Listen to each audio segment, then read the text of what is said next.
नमस्कार। आज health tips आज मु कहि निद्राहीनता विषय।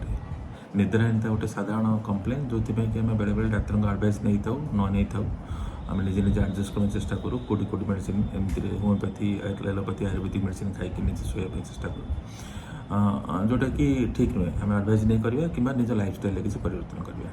आडभाइस कथा आप डाक्तर को देखा कले सी कहे मुझे लाइफस्टाइल कथा कहूँ आपको लाइफस्टाइल आप सबुदिन निद जदि होनी ताहले आपण सबुदिन गोटे समय शोया चेष्टा करूँ। साधारण भाव आम रात 11 शोया जब चेष्टा करुचे ताहले 10:45 आपंकर जेतक इलेक्ट्रोनिक्स आइटम्स अच्छी मोबाइल हो टीवी हो लैपटॉप हो कि टैबलेट्स हो सब जिन क्लोज करूँ।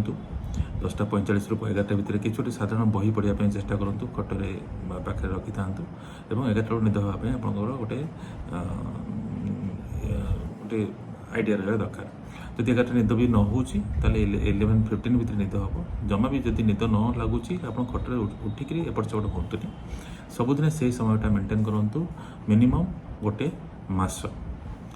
ଆଉ ଦିନବେଳା କିଛି କିଛି ଏକ୍ସରସାଇଜ୍ କରନ୍ତୁ 30 ମିନିଟ୍ରୁ 40 मिनट पर्यंत सबुदिन किसी एक्सरसाइज करूँ जो थी कि मस्कुलर एक्सरसाइज हेल्ले आपंकर हार्मोनल चेंजेस सब निदटी भी ठीक समय लगे। आ साधारण स्ट्रेस जहाँ अच्छी मेंटल स्ट्रेस अच्छी से मुक्ति रहा चेष्टा करूँ। शोवा पूर्व सब जिन जावत चिंता करतुनि कौन डर वाला सीरियल देखुनि टीवी जमती क्राइम पेट्रोल टाइप सीरियल देखुनि जोटा कि आपंकर माइंड भितर विभिन्न प्रकार स्ट्रेस हार्मोन्स रिलीज कर भल भल कथा चिंता करी आराम से शोया चेष्टा करूँ। हाइड्रेशन मेंटेन करूँ पानी भल कर पीतु